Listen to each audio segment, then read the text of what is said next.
My father removed me from the property deed and sold my house, insisting that someone my age had no business owning something like that. He did it while I was away on a work trip. So I let him enjoy what he thought was his victory, his last taste of freedom, before everything came crashing down on him. I'm 28 years old. I have a well-paying job, but it drains me completely. Most of my time is spent traveling between job sites, rarely staying in one place long enough to feel settled. The one thing that kept me grounded was my home, my space, my peace. At least, that's what I believed. Because as of today, that house isn't mine anymore. You don't need a house like that, kid. I knew something was wrong the moment I turned onto my street. I had just come back from a 3-week business trip. I was exhausted, running on barely 3 hours of sleep from the flight, craving nothing more than a shower and my couch. But then I saw it. A bright red and white sold sign planted firmly in my front yard. I slammed on the brakes, so hard my tires screeched. My brain refused to accept what my eyes were seeing. No, that had to be a mistake. I pulled into the driveway and rushed to the front door, my work bag still hanging off my shoulder. Before I could even step inside, I heard his voice. Richard, my stepfather. He was inside, packing my things. I burst through the door. What is going on? He barely looked up, calmly sealing a box with tape. Oh, hey, kiddo. You're back earlier than expected. Kiddo, like I was still a child. I dropped my bag. Why is there a sold sign on my lawn? He sighed dramatically, like I was the problem.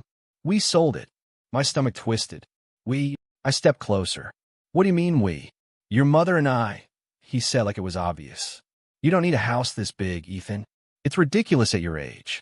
You should be renting something smaller, saving money. You'll thank me later. My hands clenched into fists. This is my house. I paid for it. You had no right. He laughed. Kid, you think you did this alone? You think you're self-made?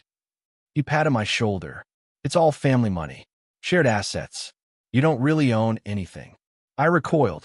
That wasn't true. It couldn't be. But then reality hit. Yes, I paid for the house. Every mortgage payment. But I had bought it at 23. The bank required a co-signer. My mother volunteered. At the time, she told me it was just paperwork. That would still be mine. And it was at first.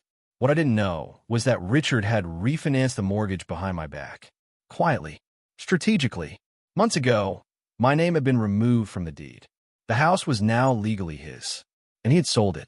You signed the paperwork, he said smugly. Should have read the fine print. My voice shook. Where's Mom? In Italy, he replied casually. Needed a break. So you sold my house, took the money, and left me with nothing? Don't be dramatic. You're young. You'll figure it out. Then he picked up his suitcase. Got a flight to catch. First class. 5-star hotels. I'll bring you a souvenir. And just like that, he walked out. I stood there in the empty shell of what used to be my life. Everything I'd worked for gone. At least, that's what he thought. Because I let him leave. I let him board that plane. Let him drink champagne in the sky, thinking he had won. But when he came back, he wouldn't have anything left. The first thing I did was call my mother. No answer. Again. Voicemail. By the third attempt, my anger was boiling. She knew. She had known. Finally, she picked up. Ethan, I don't appreciate your tone. I almost laughed. You don't appreciate my tone? You sold my house. She sighed calmly. We thought this was for the best. For who? For you, she insisted. You work too much. You don't even use the house. It's too much responsibility. I wanted that responsibility. You're still young. We found you something better, a small modern condo. A condo. They stole my house and replaced it with a downgrade. Part of the money will go toward it, she added. Richard will handle everything. And the rest. We used some of it for a trip. I felt sick. They truly believed they had helped me. I spent hours going through documents. And there it was. Proof. My name had been removed. The sale was legal, on paper. Then I checked my bank account. A $490,000 deposit, followed by withdrawals. Hotels, luxury brands, international transfers. The money was already gone. But I wasn't done. I made 2 calls. My lawyer and my Uncle David. My lawyer found it first. Fraud. Richard had forged my signature during the refinancing process. That made everything illegal. The sale, the ownership, all of it. Then Uncle David found more. Tax fraud, years of hidden income, Richard wasn't just a thief. He was a criminal. I stayed quiet for 2 weeks. Let him enjoy Europe. Then everything hit him at once. His accounts were frozen. The IRS flagged him.